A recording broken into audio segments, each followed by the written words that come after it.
রহমতুল্লাহি অবরাকাতু। প্রিয় বন্ধুগণ, প্রথমে যে ভিডিও ফুটেজটি আপনারা দেখলেন, এই ভিডিওটির সত্যতা জেনে আপনার মাথায় পাহাড় ভেঙে পড়বে।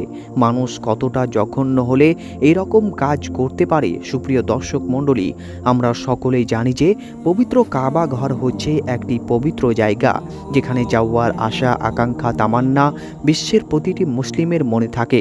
কেননা এখানে গিয়ে যে প্রশান্তি পাওয়া যায় তা অন্য কোথাও গিয়ে পাওয়া যায় না। এবং সাথে সাথে রসুল সাল্লাল্লাহু আলাইহি ওয়াসাল্লামের সকল কথা সেখানে গেলে মনে পড়ে যায়, কিভাবে তিনি হেরা গুহায় কষ্ট করেছেন এবং আরও অন্যান্য কথা। প্রিয় বন্ধুগণ, যদি আপনি রসুল সাল্লাল্লাহু আলাইহি ওয়াসাল্লামকে অন্তর থেকে ভালোবাসেন, তাহলে অবশ্যই ভিডিওটিতে একটি লাইক করে চ্যানেলটিকে সাবস্ক্রাইব করে রাখুন।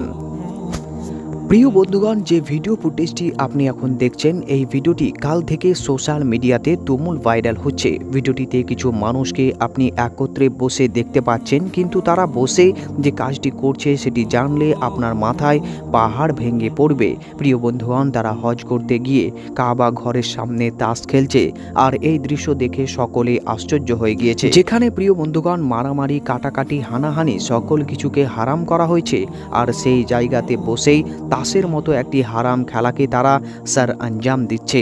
আস্তাগফিরুল্লাহ, এদের হজ হবে নাকি অন্য কিছু?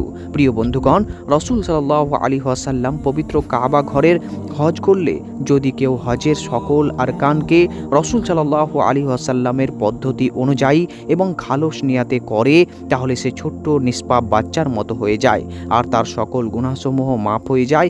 আর এমন এক জায়গাতে এরকম জঘন্যতম কাজ করে তারা সকল মুসলিমের মনে আঘাত হেনেছে এবং আঘাত দিয়েছে। বন্ধুগণ, এই ভিডিওর ব্যাপারে আপনার কি মতামত? আপনাকে কতটা এই কাজটি খারাপ লেগেছে অবশ্যই কমেন্ট বক্সে কমেন্ট করতে ভুলবেন না। আর ভিডিওটি আপনার বন্ধুদেরকে বেশি বেশি শেয়ার করুন, যাতে করে তারাও এই জঘন্যতম কাজ দেখে এবং তাদের জন্য হেদায়েত কামনার দোয়া করতে পারে।